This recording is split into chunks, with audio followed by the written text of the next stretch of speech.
नमस्कार, बहुत स्वागत है आपका। पौष अमावस्या साल 2024 में कब मनाई जाएगी? देखिए, पौष माह के कृष्ण पक्ष की अंतिम तिथि को अमावस्या कहते हैं, पौष अमावस्या।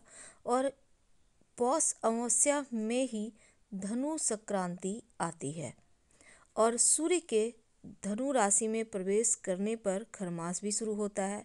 तो इस माह में शुभ और मांगलिक कार्य वर्जित होते हैं। इस मास में पितरों की पूजा और धार्मिक कार्य करने का विधान है। यह माह धार्मिक आध्यात्मिक चिंतन के लिए उत्तम होता है और अगर हम शास्त्रों की माने तो इस मास को छोटा श्राद्ध पक्ष भी कहते हैं। पितरों के लिए तर्पण पिंडदान के साथ ही भगवान श्री हरि विष्णु और भगवान सूर्य की पूजा का विशेष महत्व होता है।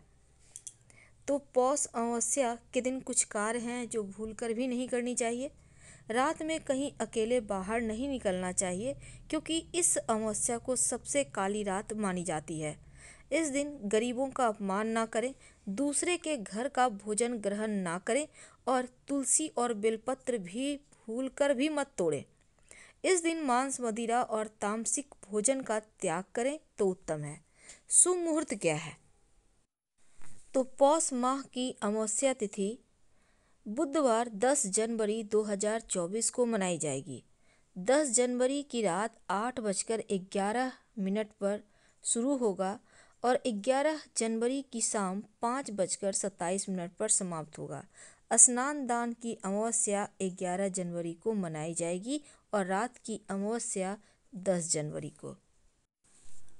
पौष अमावस्या के दिन पितृदेवों को प्रसन्न रखने के लिए उनके निमित्त तर्पण किया जाता है, दान किया जाता है और पौष अमावस्या के दिन खिचड़ी दान करने का भी विधान है। इस दिन आप चावल, उड़द की दाल, गुड़ और तिल का दान कर सकते हैं। इससे पितृदेव प्रसन्न होते हैं। आप चाहें तो 1 लोटा जल में थोड़ा सा काला तिल डालकर भगवान सूर्य को अर्पित कर दें। वो भी पितृदेवों को तृप्ति देगा, उनको शांति देगा।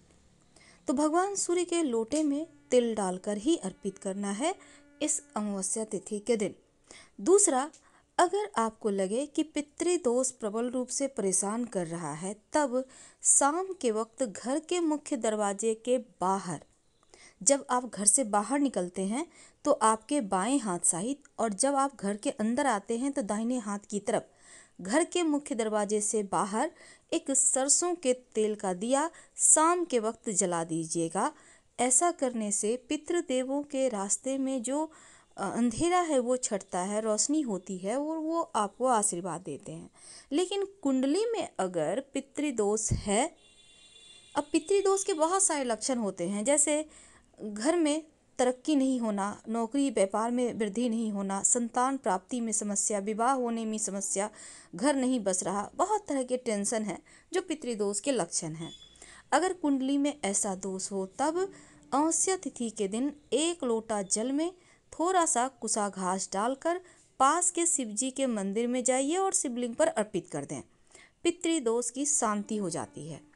जब आप पीपल में जल अर्पित करेंगे अमावस्या तिथि के दिन, तो पीपल के पेड़ को छूना नहीं है, बल्कि उसकी मिट्टी में आपको थोड़ा सा जल अर्पित करना है। जल में थोड़ा सा चावल, काला तिल और थोड़ी सी मीठी वस्तु डालकर एक सफ़ेद पुष्प डालकर फिर अर्पित करें। हम आपसे विदा लेते हैं। जानकारी अच्छी लगे तब लाइक कर सब्सक्राइब करें। धन्यवाद।